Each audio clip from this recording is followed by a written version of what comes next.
Independent National Electoral Commission has consistently raised the alarm over the trend of violence in Kogi State, which may mar the forthcoming election.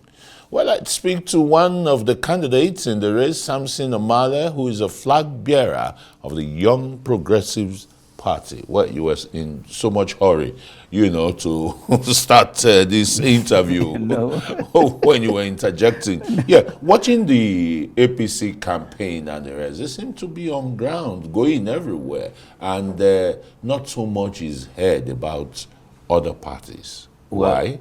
Okay, why is because of intimidation and a lot of presence. But in the heart of the people, they know where they're going and they know what to do. Simple question, Christian, is, are you better off today than they were 8 years ago? Simple question. And that's the question that is before this election. And the people will answer it on the 11th. Yeah, that's not far off. And YPP is your only senator, with that colossal,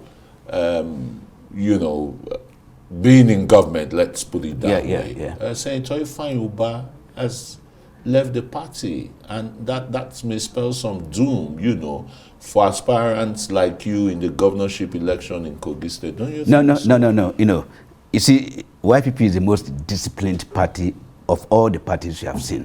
They have a philosophy that is straightforward. Maybe because they don't have enough money. They've not tasted governance yet. No. Don't forget that money is the root of all evils. You see, you don't agree? And that's the problem with Nigeria. Money that is being stolen, money that is not being used for the expansion of the economy, that's where the problem is. But we can still have credible people with dignity that will not siphon people's money, but that can create wealth. And those people are in the YPP. Yeah, I'm one of them, and they're in the YPP. And you see, the party is a vehicle, and some people may just use it to ride into something. But the party stands strong, even stronger now. And in the recruitment of people to bear their flags in the future, they will have to put certain conditions on ground. Because what is happening is that very soon we're going to turn this country into a one-party state, which is not good for us. I mean, let's have some opposition, critical opposition, objective opposition that can give the government a run for their money, not just... The problem with the opposition in Nigeria, you may want to agree, as some people believe, is that once the elections are over, they go into their cocoons and they are never heard again. They don't have or bring that critical voice to national issues, issue of the sliding naira every day, the economic difficulties. How many times has YPP, for example, addressed the press? No, we have addressed the press several times. I mean, I'm sure you were one of my, in Kogi State, for example, our World Conference. And see, addressing the press, I mean, the conference or the press is not the issue, but going to the root. I walk on the street. I was going to ask you the kind of strategy exactly. you're bringing, with your... See, the kind of strategy you are doing is speaking to the heart of the people and walking among them. I don't go with security apparatus. I mix with the people. I go to their groups. I'm on the street with akara seller. I'll give some pictures with people that are selling akara on the roadside. And when they see me, they say, oh, this is the guy.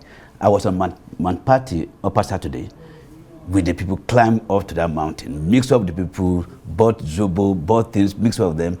And before they realize it, they say, oh, this is the candidate. And this is the kind of person they want.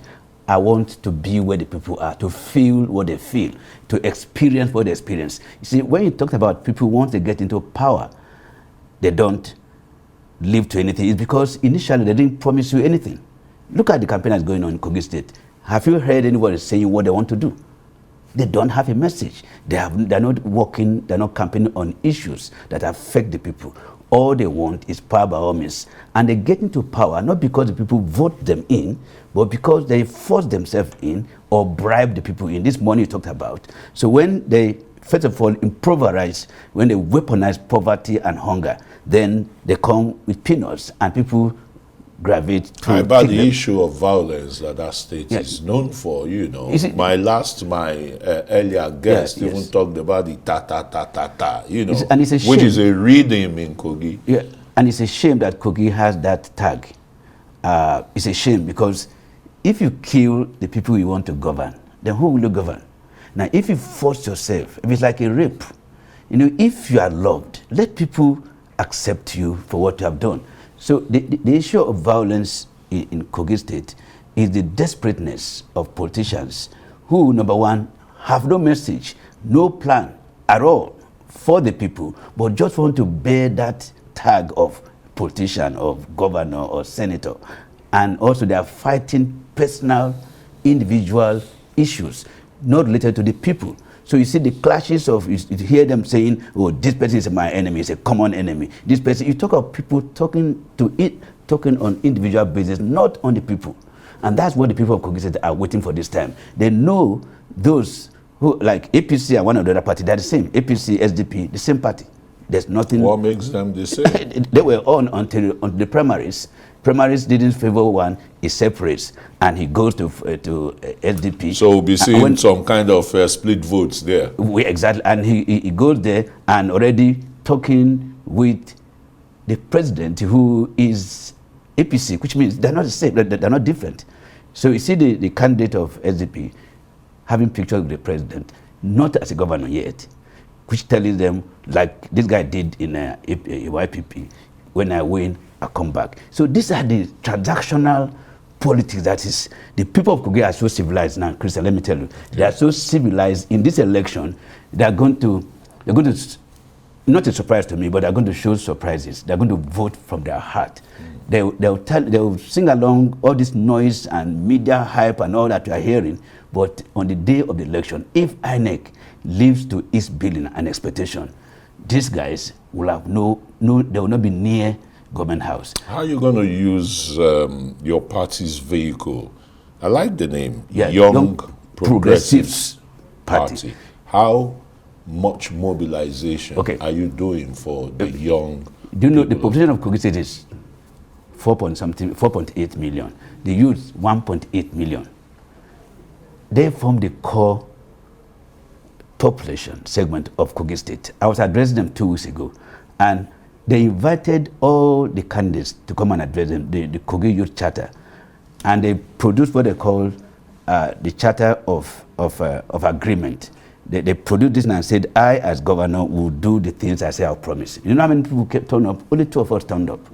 They snubbed the youth, the core population of voters in the coming election. They are sacking lecturers. Professors have been sacked 7 years, depriving the youth of education. That's how anti-youth the government have become.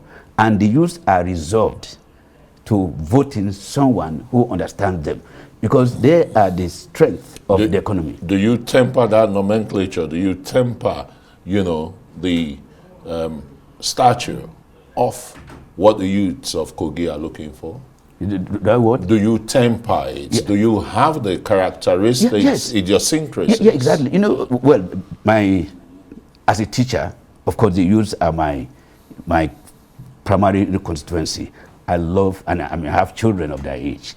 And so I know the disappointment they are facing.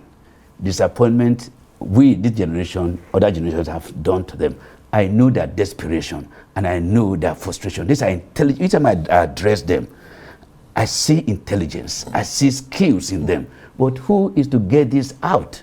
You need someone who has entrepreneurial skill, someone who is doing the same thing. I've developed other countries.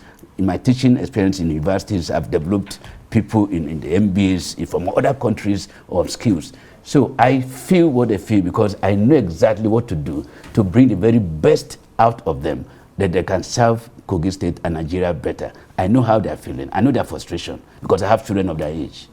Well, wish you all the best in the coming elections in Kogi State, and let's see some of your adverts on our stations. Yeah, of course, and it's a straightforward thing. Can you give me a second? And it's a straightforward thing. All right. The overarching goal of of our government Yeah. is managing or marrying the private with the government to produce an enabling environment that will create jobs and create revenues that will bring overall socio-economic development. And it can be counted on 5 things: economy, security, infrastructure, education, and tourism.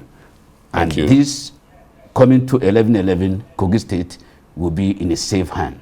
I like the acronym you've given it already. That's the Kogi State November 11 election for governorship race. Thanks so very much. Thank you for your time. By the way, this is the best television program, television station. Thank you. For frankness and fair and balanced reporting you do. Thank you very much. Samson Omale is a governorship candidate of the Young Progressives Party. Thank you.